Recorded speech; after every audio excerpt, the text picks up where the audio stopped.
So just right about the question, then the LC walk-in minimal conductor table conductors. No. There's a gap between. No one has found ranks, in between the lot. And what distinguishes, their table is that they believe they found those examples with close to the smallest conductor allowed. Like the rank 28 example is far from being the optimal one, meaning with smallest conductor. Sorry? Yeah, I know it, but I can't prove it. And the way you know it, I can tell you why. I could give you my reason. One reason is you just look at the APs. In all of the examples in the LC's walk-in table, the first two APs are right up against the Hasse bound. You draw the parabola, and you just see them. They're trying as hard as possible to be as negative as possible. In the rank 28 example, you see more like the Satoshi distribution right away. So. Maybe give more motivation. I agree entirely with Michael. Beating 28 might be hard, but getting better lower conductors to rank below 28 definitely doable. Somebody will do it.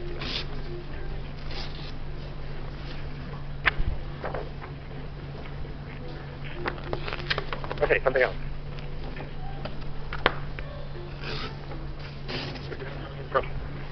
Frank.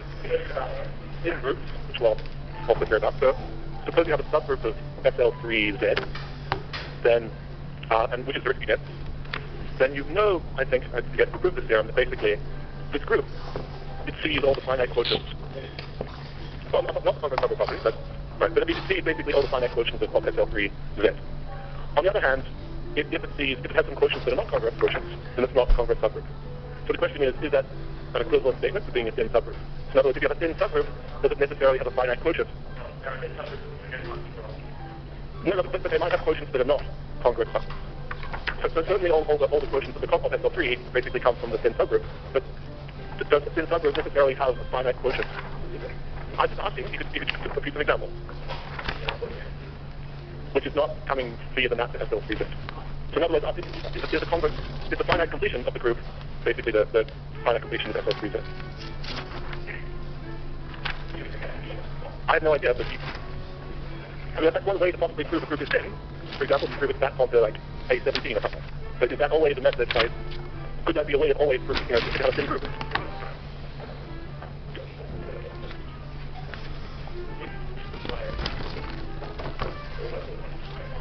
Sure.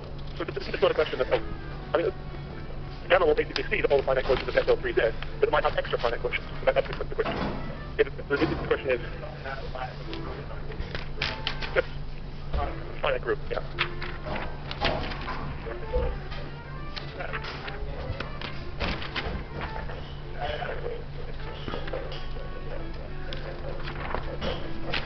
The great theorem of Wimberg, which is quite useful in showing groups of them, which is if you take a rational quadratic form in 30 or more variables, and you look at, can you write? Actually, maybe just write a few things there. So f a rational quadratic form in 30 or more variables. Well, all right, f a rational quadratic form, G the orthogonal group of f, and GZ or OFZ the integral orthogonal group. And then if you take, I'm just describing first the theorem of Wimberg. Okay, now take the subgroup generated by hyperbolic reflection sitting inside OFZ. Let's call it R sub 2.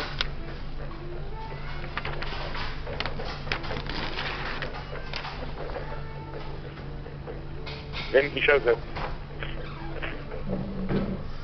Wimberg's amazing theorem is that that the normal subgroup, so GZ divided by G divided GZ divided by R2 is infinite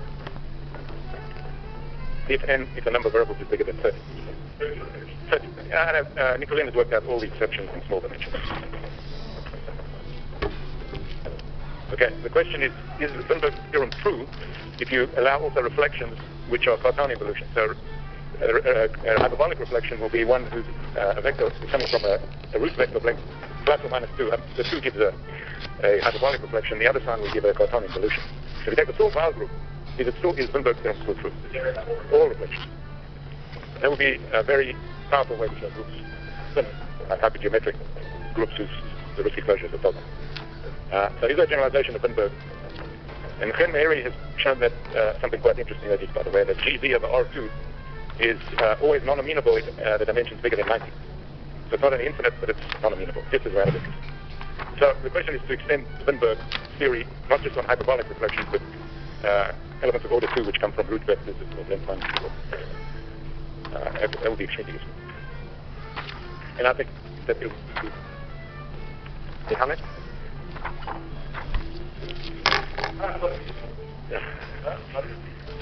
Looks like Alex. Alex, do you have any questions? We're doing a problem session. Do you want anything you want us to solve? The first question. Do you have any insight about this to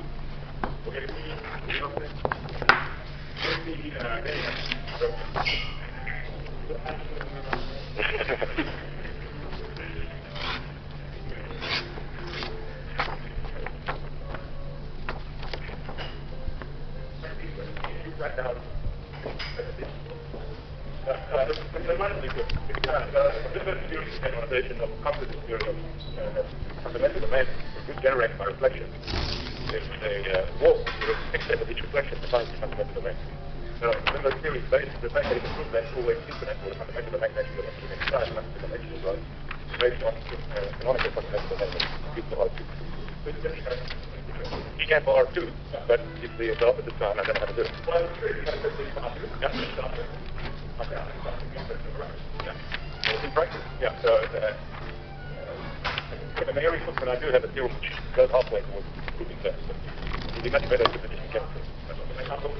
Yes, yes. Yeah, the R2, the quotient group, R2 generator reflection, the quotient group, you can compute principle using three products that they fortunately compute something like that. One way over comes with third.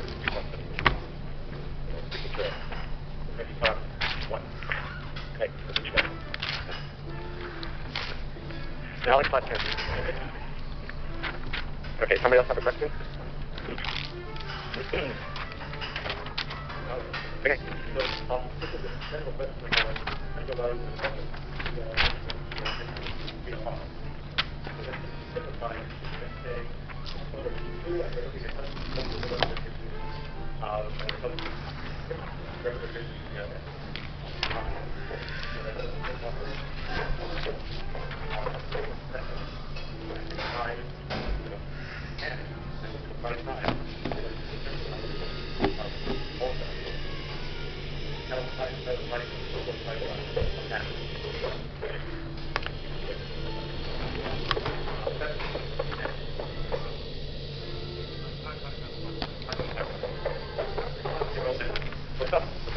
for some or for all? For some.